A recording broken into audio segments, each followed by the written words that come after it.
ఒక్కసారి ఆలోచించండి. నేను చెప్పిన మాట విన్న వ్యక్తి అంతా ఈరోజు బ్రహ్మాండంగా హైదరాబాద్లో ఉంటున్నారు, బెంగళూరులో ఉంటున్నారు, అమెరికాలో ఉంటున్నారు, ఆస్ట్రేలియాలో ఉంటున్నారు. ఇటీవల నాకు ఇబ్బంది వచ్చినప్పుడు 80 దేశాలలో నిరసన తెలియజేశారంటే,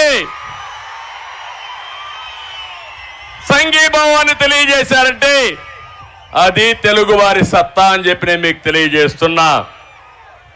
ఈరోజు నేను ఒకటే మిమ్మల్ని కోరుతున్నాను. ఒక పక్క హైదరాబాద్ వెలిగిపోతా ఉంది. ఎవరేశారు దానికి నాంది? ఒక సైబరాబాద్ తో గాని, ఒక ఔటర్ రింగ్ రోడ్డు గాని, ఒక ఎయిర్పోర్ట్ గాని ఆ రోజు నాంది పలికాం. ఈరోజు బ్రహ్మాండంగా రాణించే పరిస్థితి వచ్చింది. ఒక పక్క హైదరాబాదు వెలిగిపోతా ఉంటే అమరావతి వెలవెలబోయింది. ఎవరు కారణం దీనికి? ఎవరు కారణం అని మిమ్మల్ని అడుగుతున్నా. జగన్ రివర్స్ పాలన రాష్ట్రాన్ని 30 సంవత్సరాలు ఎదిక్కి తీసుకెళ్లిపోయాడు. మామూలుగా కాదు, మళ్ళీ కోలుకోలేని దెబ్బతీశాడు.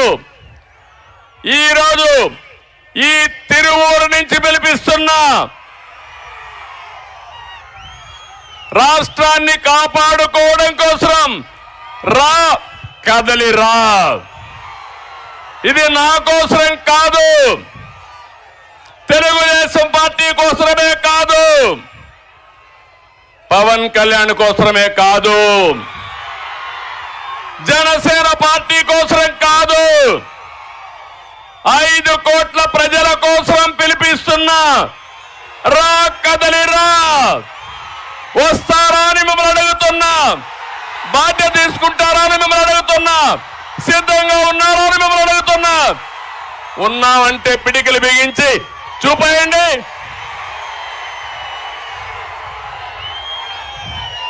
ఇది జరగవలసిన అవసరం ఈ రోజు రాష్ట్రంలో ఉంది. ఒక విషయం చూడండి, ఒకరి వల్ల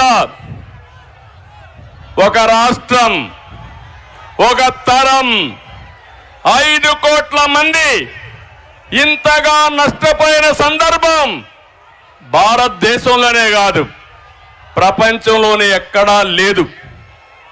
ఒక దుర్మార్గుడు వస్తే, ఒక అసమర్థుడు వస్తే కొంతవరకు నష్టపోతాం. కానీ ఒక దుర్మార్గుడు రాష్ట్రాన్ని సర్వనాశనం చేయడానికి వచ్చినప్పుడు తిరిగి కోలుకోలేని నష్టాన్ని మనం పడ్డామని చెప్పి కూడా నేను మీకు తెలియజేస్తున్నా. ఈ రాష్ట్రంలో అందరూ బాధితులు అవునా కాదా? మీరందరూ కూడా బాధితులే అవునా కాదా? బాధితులు అనుకుంటే చేలిపైకెత్తండి. నేను కూడా బాధితుడిని. వేదిక పైన వాళ్ళు బాధితులే.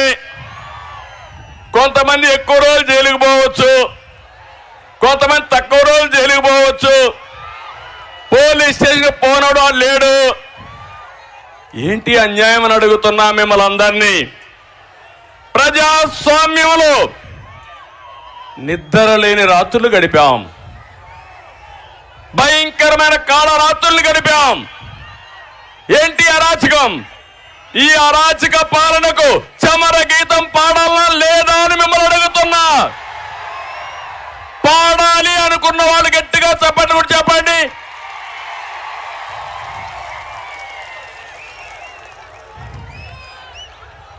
ఒక్కరు కాదు, రైతులున్నారు ఈ రాష్ట్రంలో. వ్యవసాయ శాఖనే మూసేశారు. హార్టికల్చర్ రైతు రోడ్డున పడ్డాడు, ధాన్యం రైతు దగాపడ్డాడు. తమ్ముళ్ళు, జగన్ రికార్డులు ఏంటో తెలుసా? ఆంధ్రప్రదేశ్ రైతు అప్పుల్లో భారతదేశంలో నెంబర్ 1 స్థానం. కౌలు రైతులు ఆత్మహత్యల్లో దేశంలో 2వ స్థానం. రైతు ఆత్మహత్యల్లో 3వ స్థానం. అన్ని కూడా 1, 2, 3 మన దగ్గరనే ఉన్నాయి. నేను అడుగుతున్నా, ఈరోజు ధాన్యం కొనేవాడు ఎవడన్నా ఉన్నారా అని అడుగుతున్నా మిమ్మల్ని. డ్రిప్ ఇరిగేషన్ సబ్సిడీ వస్తున్నాయని అడుగుతున్నా. మద్దతు ధర ఇస్తున్నారని అడుగుతున్నా.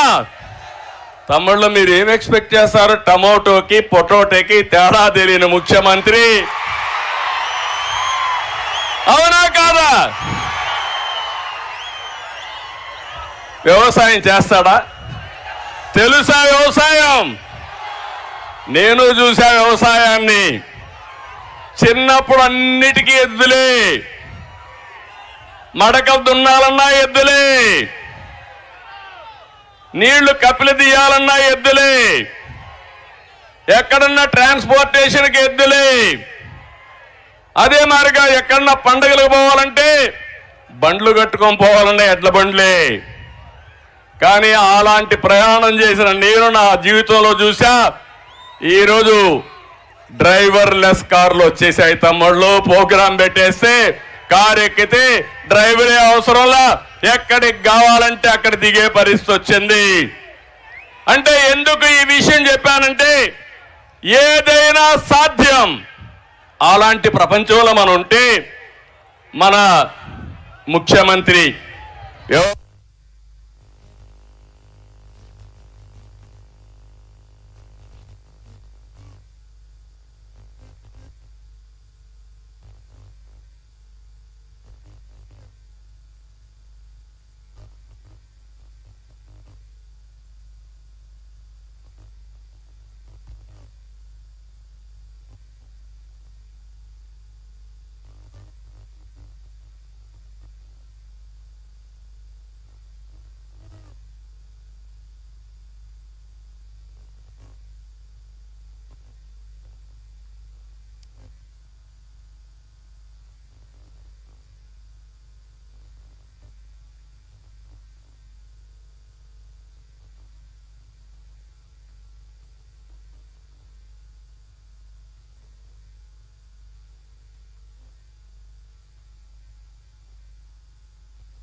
పట్టసీమ తీసుకొచ్చా.